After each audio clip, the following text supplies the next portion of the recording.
সজল কুমার দেব, আমবাগান বাড়ি, যিনি বিএমএস এর নেতা হিসেবে নিজেকে পরিচয় দেন।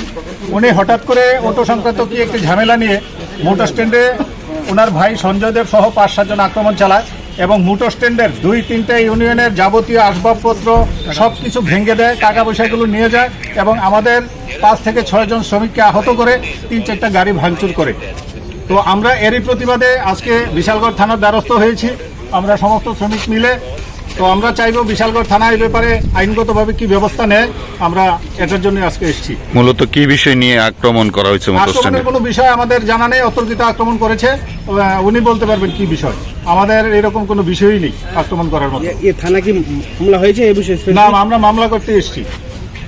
মূলত যিনি আপনাদের ভারতীয় মজদুর সংঘে রাজ্য কমিটির সদস্য সেই সজল দেব নাকি? হ্যাঁ, রাজ্য কমিটির সদস্য সজল দেব। ওনার মোটর সংক্রান্ত কোনো দায়িত্ব নেই, ওনার পর্যাবরণের উপর দায়িত্ব আছে, কিন্তু উনি অনধিকার চর্চা করছেন, মোটরের উপর বিভিন্নভাবে হেনস্থা করছেন, অটো শ্রমিকদের এবং ইউনিয়নকে বিভিন্নভাবে প্রভাবিত করার চিন্তা ভাবনা করছেন। কিন্তু স্থানীয়ভাবে উনি কি দায়িত্ব আছেন? স্থানীয়ভাবে কোনো দায়িত্ব নেই, উনি রাজ্য কমিটির একজন কি পোস্টে আছেন, একজন সাধারণ পোস্টে আছেন রাজ্য কমিটি।